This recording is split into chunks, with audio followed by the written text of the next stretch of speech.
The 2025 Atlantic hurricane season is 2 weeks away.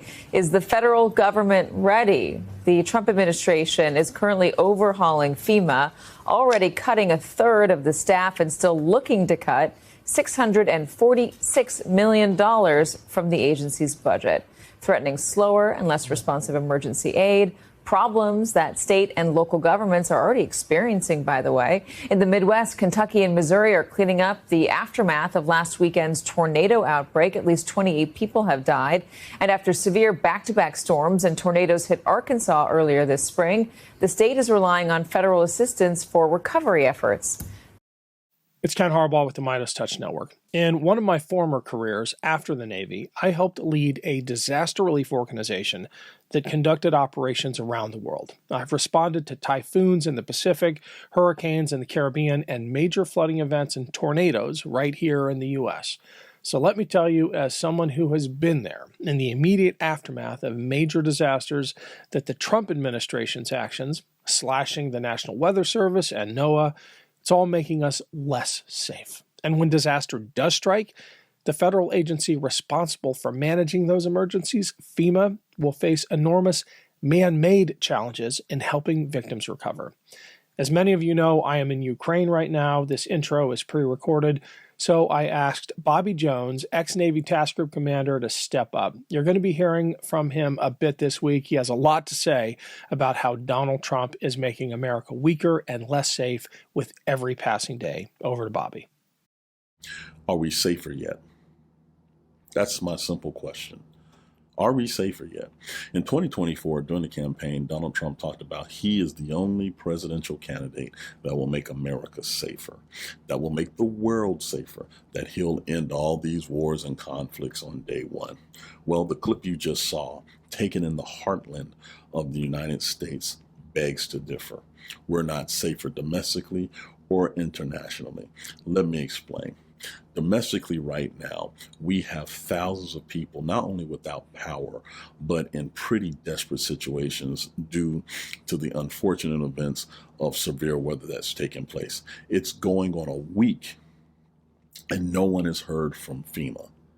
FEMA, which was set up in 1979 for this exact scenario by President Jimmy Carter, is nowhere to be found. Why? Because President Trump, at the beginning of his campaign and at the beginning of his administration, said FEMA is something that is a waste of money and that he's going to turn everything over to the states. This goes with his reoccurring theme of wanting all the power and the authority, but none of the responsibility that comes along with that power. And so right now in the Midwest, Missouri, Kentucky, Illinois, other areas, we have people who are in desperate situations, begging for FEMA and the federal government to help state officials do something about what they're seeing. And this is personal for me because, like many, I have family members who are directly impacted by the events of the weather, but most importantly, the lack of response. Okay, FEMA was so important that when the Department of Homeland Security was stood up, FEMA went under Homeland of Security because it is a national security issue. So you have a national security organization that has been gutted by the President of the United States. And in our moments of actual need, where you need the resources of the federal government to include military, National Guard, large apparatuses of government, emergency funding from Congress, we haven't heard anything from the President of the United States, hadn't even talked about it. Domestically, the Supreme Court of the United States has issued multiple rulings against the Trump administration in their bid to, quote, make America safe again, unquote. Well, there's a fine line between safety and constitutionality.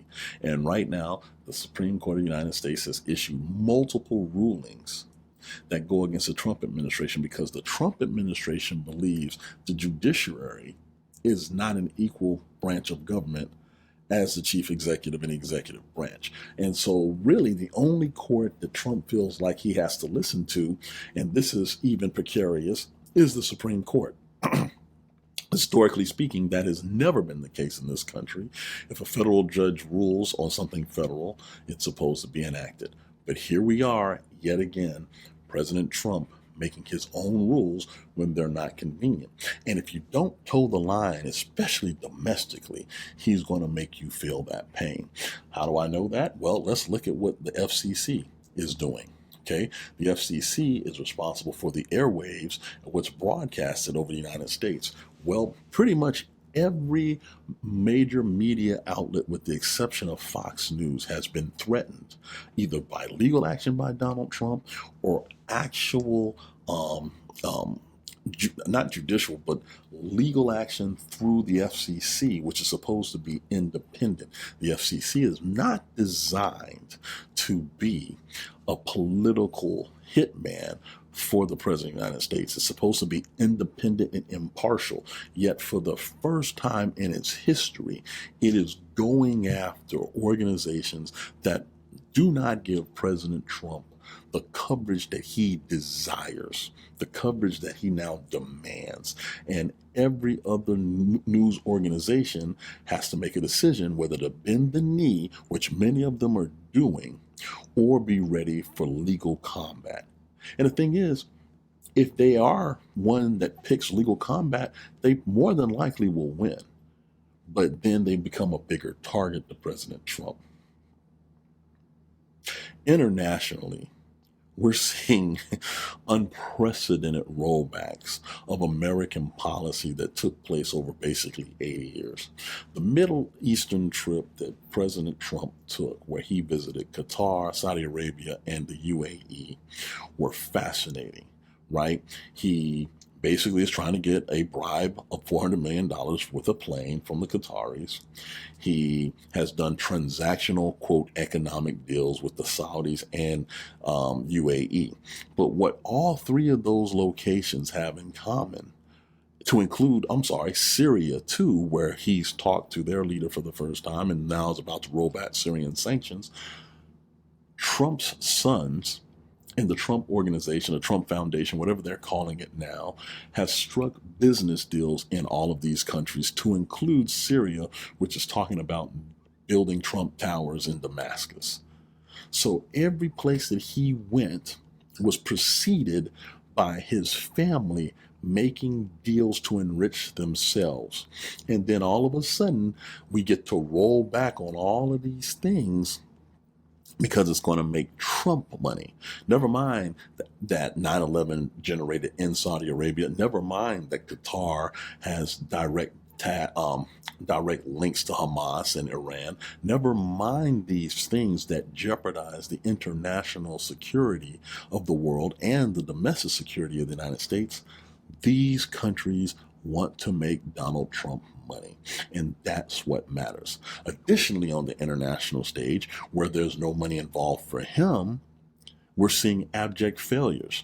I mean, the war between Russia and Ukraine, Putin didn't even bother to show up for the peace talks that were supposed to take place. Zelensky was there, and because Trump saw Putin wasn't going to be there, he didn't show up. India, Pakistan, shooting at each other over the Kashmir region. They come to their own ceasefire without basically the United States doing anything. And then Trump tries to take credit for it, talking about, hey, the fact that we weren't going to trade with these countries is the reason that they sat down and came up with a ceasefire. Not understanding the historical, political, and cultural conflict between those two countries, to the point where he believes the threat of no trade is what made them sit down and talk.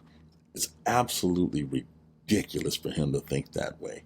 So between domestics and international relations, the only person that is safer now than before January 20th is Donald Trump, which was the whole point of him running in the first place.